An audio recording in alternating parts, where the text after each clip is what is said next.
Salam sejahtera dalam kasih Tuhan Yesus Kristus. Sungguh kita patut mengucap syukur kita masih diberi kesempatan untuk mendengarkan kebenaran firman Tuhan. Firman Tuhan yang mengubahkan hidup kita, memperbarui hidup kita, sehingga kita dapat menjadi pribadi-pribadi yang dapat menyukakan hati Bapa di sorga. Saudaraku, ada satu hal yang ada dalam diri orang-orang percaya, dalam diri orang-orang beriman, sehingga mereka dapat terus mengikut Tuhan, mengiring Tuhan sampai akhir hayat hidup mereka, sampai kepada kesudahannya. Hal tersebut adalah yang saya sebut sebagai ketetapan hati atau berketetapan hati.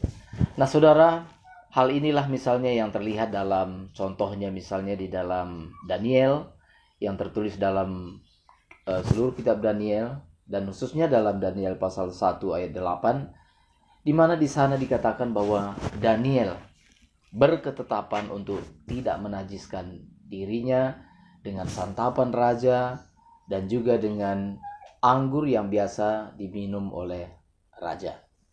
Nah saudara, makanan seperti apakah yang dipantangkan oleh Daniel ini? Kalau kita melihat latar belakang Daniel, maka sebenarnya ini terjadi ketika Daniel masih muda. Dia berada di istana, menjadi orang-orang buangan, tetapi dia dan beberapa temannya menjadi orang-orang penting yang ada dalam istana. Sebenarnya sebagai orang-orang istana, dia mendapat kebebasan, keleluasaan dalam banyak hal, termasuk di dalam hal makanan dan minuman. Saudara, ini berbicara tentang kenikmatan atau kebebasan yang dimiliki oleh Daniel, dan Daniel tidak mau memanfaatkan kesempatan ini, di mana kalau kesempatan ini dapat merusak dirinya. Mengapa Daniel memantangkan makanan atau minuman tertentu, saudara? Barangkali mungkin makanan tersebut ya, secara kenikmatan mungkin memiliki cita rasa yang tinggi, kenikmatan yang tinggi, ya, baik makanan maupun minuman. Tetapi barangkali mungkin makanan tersebut telah dipersembahkan kepada dewa-dewa orang Babylon, atau juga mungkin unsur-unsur dalam makanan tersebut terdiri dari makanan atau ada bagian-bagian yang memang dilarang oleh agama Yahudi atau Taurat. Dan hal ini membuat Daniel berketetapan hati, memutuskan dalam dirinya yang kita sebut juga sebagai komitmen. Dengan kata lain, Daniel berkomitmen, berketetapan untuk tidak menajiskan dirinya dengan makanan tersebut. Nah saudara, kalau kita merenungkan bahwa keputusan ini, ketetapan hati ini dilakukan oleh Daniel ketika dia masih sangat muda, di mana nafsu makan, keinginan makan itu sedang tinggi-tingginya, ini bukanlah hal yang sepele. Ini pasti hal yang luar biasa. Ini adalah hal yang sungguh-sungguh patut dapat acungan jempol bagi seorang muda Daniel yang berketetapan hati untuk tidak menajiskan dirinya dengan makanan atau minuman yang dapat menajiskan dirinya. Saudara, ini berbicara tentang ketetapan hati ini, saudara. Ini berbicara bagaimana seseorang mereka tidak mengindahkan atau tidak menuruti keinginan-keinginan duniawi, ya, godaan duniawi atau daya tarik duniawi yang sebenarnya memang begitu kuat. Patut diakui bahwa daya tarik dunia ini memang begitu kuat. Tetapi saudara, ketetapan hati ini tadilah yang membuat Daniel dapat menyingkirkan semuanya, dapat berkata tidak kepada godaan yang begitu kuat dalam hal makanan. Nah saudara yang dikasihi oleh Tuhan, jadi ketetapan hati akan memampukan kita untuk mengatasi godaan atau cobaan. Godaan atau cobaan itu adalah sesuatu yang menawarkan kepada kita sesuatu yang kelihatan lebih menarik, sesuatu yang kelihatan lebih baik, sesuatu yang lebih menggiurkan daripada yang ditawarkan oleh Allah. Tetapi saudara, Daniel tahu bahwa apa yang ditawarkan oleh Tuhan Allah itu jauh lebih mulia, itu jauh lebih penting daripada yang ditawarkan oleh dunia ini. Nah saudara, dan ketetapan seperti inilah, ketetapan hati seperti ini jugalah yang harus kita miliki. Nah, saudara, contoh yang berikutnya dapat kita belajar daripada sahabat-sahabat Daniel yang ada di istana, yaitu 3 pemuda, Sadrah, Mesah, dan Abednego. Nah, saudara, mereka menghadapi persoalan dalam bentuk yang berbeda, ya, dalam fenomena yang berbeda. Mereka berada dalam posisi yang sulit karena seluruh rakyat disuruh untuk menyembah dewa dan juga menyembah patung yang didirikan oleh Raja Nebukadnezar. Nah, saudara, dalam kisah ini sebenarnya tertulis dalam Daniel pasal 3. Nah, saudara, lalu diberi perintah bahwa ketika bunyi musik, ya, ketika bunyi musik akan diperdengarkan, maka seluruh orang yang berada di seputaran istana, maka seluruh rakyat Babylon itu diperintahkan untuk menyembah patung yang didirikan oleh Raja Nebukadnezar. Apa yang dilakukan oleh ketiga pemuda ini tadi? Ketiga pemuda ini tadi, Sadrah, Mesah, Abednego, mereka menolak untuk bersembah sujud kepada patung yang didirikan oleh Raja Nebukadnezar. Saudara, akibat daripada penolakan ini tadi, maka ketiga pemuda ini tadi berada dalam bahaya yang besar. Pemuda ini tadi berada dalam situasi yang sulit. Mereka diperhadapkan kepada pengadilan, kepada ancaman hukuman yang disediakan oleh Raja Nebukadnezar. Maka Nebukadnezar memberikan kesempatan kepada ketiga pemuda ini tadi untuk menyembah patung tersebut, untuk menyembah dewa yang juga disembah oleh Raja Nebukadnezar. Tetapi saudara, satu hal yang menarik, satu hal yang luar biasa dikatakan.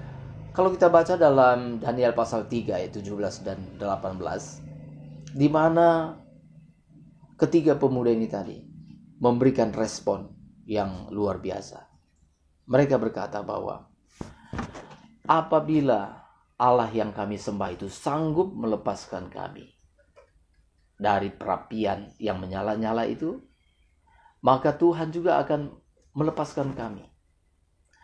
Tetapi andai kata Tuhan tidak melepaskan kami daripada hukuman ini, daripada ancaman perapian yang menyala-nyala ini, kami akan tetap tidak menyembah kepada dewa dan tidak menyembah kepada patung emas yang raja dirikan itu.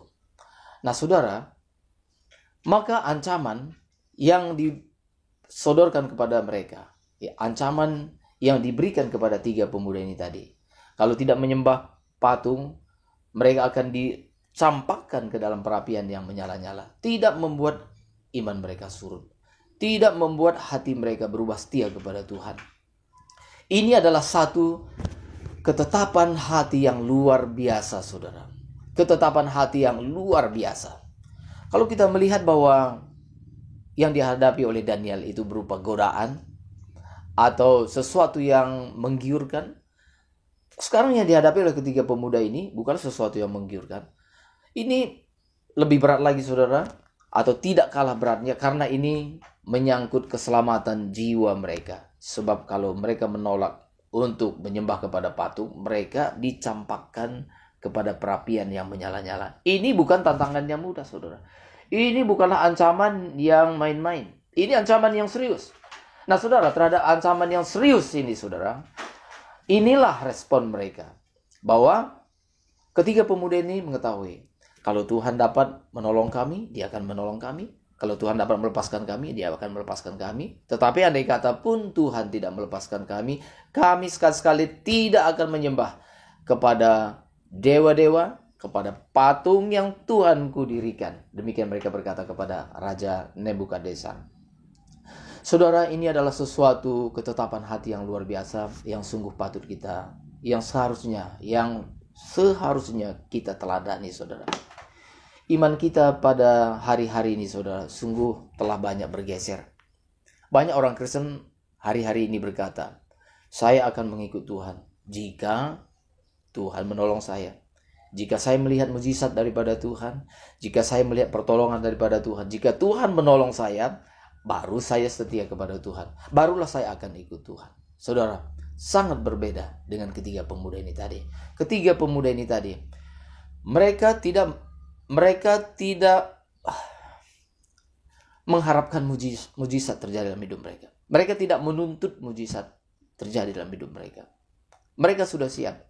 Andai kata mujizat tidak terjadi, andai kata mereka tidak dibebaskan dari perapian menyala, mereka pun tetap setia ikut Tuhan. Saudara, semangat seperti inilah yang harus kita wariskan, saudara. Semangat seperti ini yang harus kita pupuk, saudara. Jikalau kita menuntut Tuhan berbuat sesuatu dulu baru kita setia. Betapa iman kita telah jauh bergeser daripada standar yang seharusnya, saudara. Seharusnya di zaman sekarang pun kita harus berkata, andai kata kalau Tuhan dapat melakukan mujizat dan mau melakukan mujizat, Dia akan melakukannya. Kalau Tuhan dapat menolong saya dan mau menolong saya, memang Tuhan pasti dapat. Tetapi saudara, kalau Tuhan mau, Dia akan melakukannya. Kalau Tuhan mau memberikan jalan keluar bagi persoalan saya, Dia akan melakukannya. Tetapi andai kata pun Tuhan tidak menyatakan pertolongannya, andai kata pun Tuhan tidak menyatakan mujizatnya, aku akan tetap setia mengikut Tuhan. Sadrah, Mesah, Abednego, mereka memiliki iman yang disebut sebagai iman walaupun, meskipun. Walaupun Tuhan tidak menolong kami, meskipun Tuhan tidak menolong kami setia ikut Tuhan. Tetapi saudara, tipe iman yang kedua, yaitu iman jika. Jika Tuhan menolong, jika Tuhan menyatakan pertolongannya, maka aku akan ikut Tuhan. Saudara, mari kita belajar dari Sadrah, Mesah, Abednego untuk memiliki iman walaupun menghadapi banyak tantangan, walaupun banyak menghadapi kesulitan, walaupun sepertinya Tuhan tidak menolong, kami akan tetap setia mengikut Tuhan. Saudara, ketetapan hati seperti ini harus kita miliki, saudara. Ketetapan hati seperti ini harus kita miliki.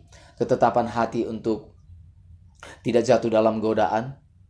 Ketetapan hati untuk menghadapi kesulitan. Hal seperti ini, saudara, sungguh-sungguh harus kita miliki, saudara. Kita harus sungguh-sungguh berkomitmen ikut Tuhan. Berketetapan hati.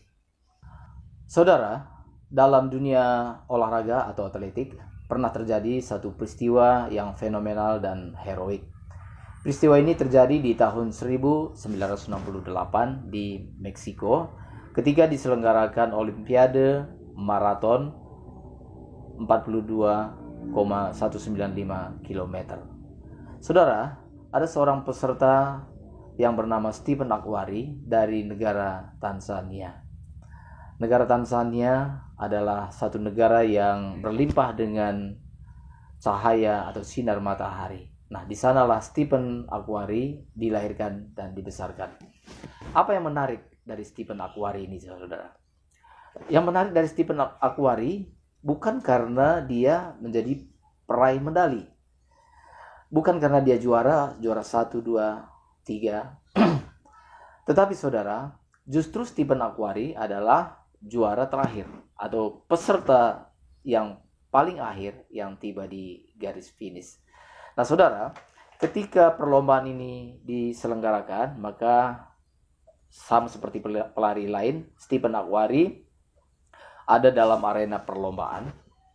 Tetapi karena medan lari yang berada pada ketinggian, ini membuat kaki Stephen Akhwari menjadi kram. Kira-kira di kilometer yang ke-19, beberapa pelari itu tanpa sengaja dan memang terpaksa menubruk dia. Dan hal ini membuat Stephen Akhwari jatuh, dan kejatuhan ini membuat sendi lutut Stephen Akhwari menjadi tergeser dan bahu yang sangat sakit. Saudara, posisi seperti ini, kondisi seperti ini membuat Stephen jangankan untuk berlari, untuk berjalan juga mengalami kesulitan yang amat sangat. Untuk berjalan saja mengalami kesakitan yang amat sangat. Sehingga beberapa panitia menyarankan supaya Stephen Akhwari berhenti daripada perlombaan ini tadi. Nah, tetapi saudara, nasihat ini tadi tidak digubris oleh Stephen.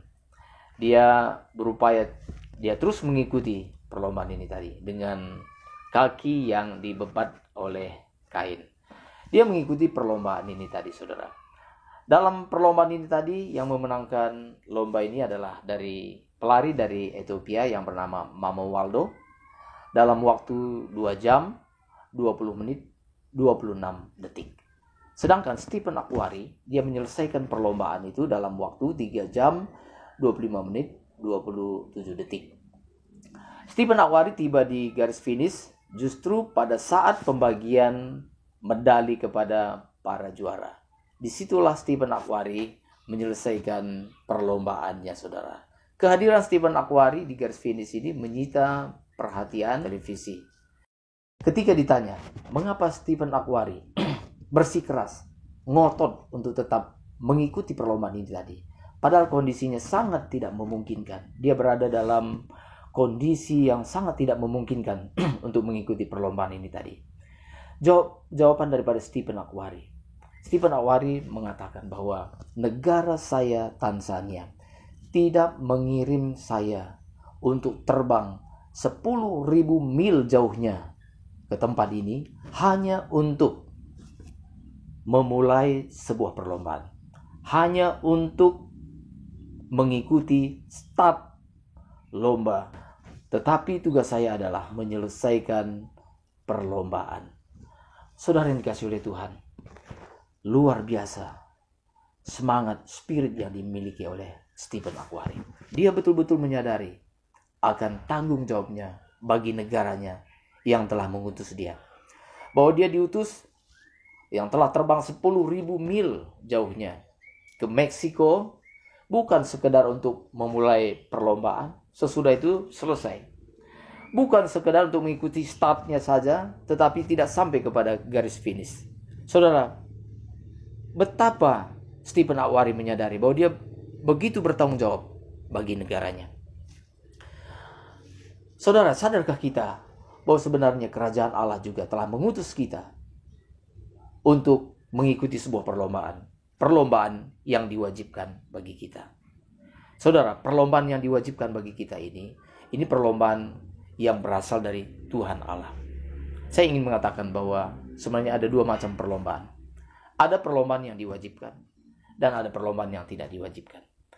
Perlombaan yang tidak diwajibkan bukan berasal dari Tuhan Allah dan ini tidak wajib kita ikuti.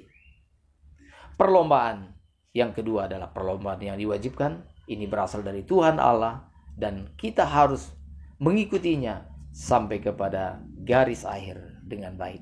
Saudara yang dikasihi oleh Tuhan, banyak orang Kristen hari-hari ini, mereka sesungguhnya tidak sedang berada dalam perlombaan yang diwajibkan. Mereka tidak sedang berada dalam perlombaan yang diwajibkan oleh Tuhan Allah. Saudara, tetapi banyak orang Kristen sesungguhnya sedang berada dalam perlombaan-perlombaan yang sebenarnya tidak diwajibkan, yang sangat menyita waktu, tenaga, pikiran, perhatian kita, saudara. Saudara, misalnya perlombaan dalam mengumpulkan harta benda. Perlombaan dalam meraih harta-harta duniawi.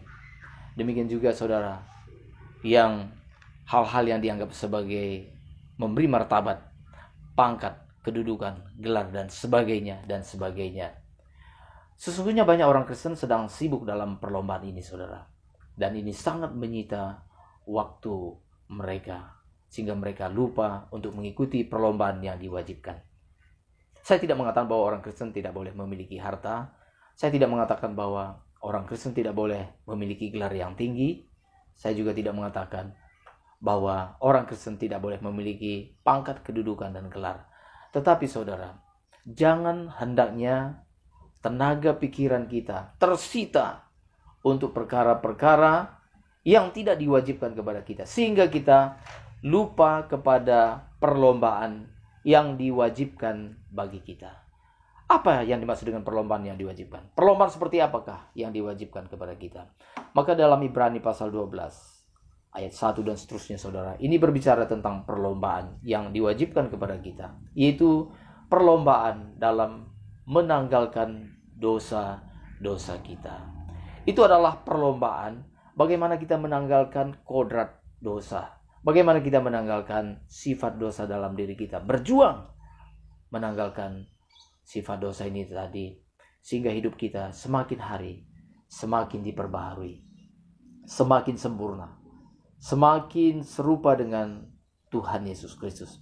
Itulah perlombaan iman yang diwajibkan bagi kita. Seharusnya saudara, inilah agenda pribadi kita satu-satunya. Harusnya saudara, perlombaan ini menyita waktu kita, bukan hanya sebagian. Maka perlombaan seperti ini kita tidak mungkin kerjakan sambil lalu. Kita tidak mungkin mengerjakannya sebagai sambilan, tetapi ini adalah seluruh hidup kita. Tetapi inilah seluruh hidup kita untuk mengikuti perlombaan yang diwajibkan ini tadi kepada kita. Saudara, maka dikatakan untuk mengikuti perlombaan yang diwajibkan ini, kita harus melakukannya dengan mata yang tertuju kepada Tuhan Yesus. Tuhan Yesus Kristus yang akan menolong kita, Tuhan Yesus akan memberikan semangat bagi kita, dan Tuhan Yesus menjadi teladan yang baik bagi kita. Bagaimana seharusnya kita mengikuti perlombaan yang diwajibkan oleh Allah kepada kita. Saudaraku, karena itu saya bertanya kepada saudara, untuk mengingatkan saja, apakah saudara sudah mengikuti perlombaan ini? Apakah saudara sedang berada dalam perlombaan yang diwajibkan ini tadi, saudara? Jikalau saudara belum mengikuti perlombaan ini, saudara, inilah saatnya saudara masuk ke gelanggang, masuk ke arena, untuk bersama-sama kita berlomba, berada pada perlombaan yang diwajibkan oleh Allah kepada kita. Saudara, jikalau saudara pernah berlomba, tetapi saudara undur, saudara lari daripada perlombaan, saudara berhenti dari perlombaan, saya mengatakan kepada saudara, kembalilah kepada arena, kembalilah kepada gelanggang, di mana kita bersama-sama untuk mengikuti perlombaan ini tadi, saudara. Dan jikalau saudara sedang berada dalam perlombaan yang diwajibkan oleh Allah ini tadi, saudara, maka saudara, saya ingin menyampaikan kepada saudara, tetaplah berada pada perlombaan yang benar ini, saudara, dengan mata yang tertuju kepada Yesus Kristus. Karena itu saudara, jikalau kita sedang berada dalam arena atau gelanggang perlombaan ini tadi, maka segala sesuatu yang menggiurkan kita, segala sesuatu yang menggoda kita, segala sesuatu yang mungkin sepertinya menyuruh kita untuk berhenti, mungkin itu penderitaan, mungkin itu kesulitan hidup dan sebagainya, mari saudara, kita tetap tertuju kepada Tuhan Yesus. Kita tetap mengikuti perlombaan ini. Kita tetap sedang berada dalam arena ini tadi. Kita terus mengikuti perlombaan ini sampai kepada garis finish. Sehingga pada akhirnya saudara, kita seperti yang dikatakan oleh Rasul Paulus. Rasul Paulus adalah salah satu teladan yang sangat baik bagi kita, saudara. Bagaimana Rasul Paulus? Dia berketetapan hati untuk mengikut Tuhan. Bagaimana Rasul Paulus memiliki ketetapan hati untuk mengikut Tuhan. Ada banyak penderitaan yang dialami. Ada banyak kesulitan, ancaman, sakit penyakit, penderitaan. Demikian juga ancaman dari penguasa. Dan memang saudara, pada akhirnya Rasul Paulus menjadi seorang martir. Tetapi saudara, dia sempat menulis bahwa dia telah mengakhiri pertandingan yang baik. Di dalam 2 Timotius pasal 4 ayat 7 dan 8 dengan indah Rasul Paulus mengatakan, aku telah mengakhiri pertandingan yang baik. Aku telah sampai kepada garis akhir. Aku telah memelihara iman. Sekarang telah tersedia bagiku mahkota kebenaran yang akan dikaruniakan kepadaku oleh Tuhan, Hakim yang adil pada waktunya. Tetapi bukan hanya kepadaku saja, tetapi juga kepada semua orang yang menantikan kedatangannya. Saudara, mahkota ini juga adalah juga kepada saudara dan juga kepada saya. Kalau kita menantikan kedatangan Tuhan, berarti kita sedang berada dalam arena perlombaan. Saudara, dalam kita mengikuti arena perlombaan ini tadi, biarlah kita memiliki ketetapan hati, menetapkan hati kita, berketetapan dalam hati kita, bahwa kita bukan hanya memulai perlombaan, tetapi kita juga menyelesaikan perlombaan dengan baik, dengan benar. Kita terus memelihara iman kita, sebagaimana telah dikatakan oleh Rasul Paulus, biarlah boleh menjadi teladan bagi kita. Kiranya firman Tuhan ini boleh menjadi berkat bagi kita. Tuhan Yesus memberkati.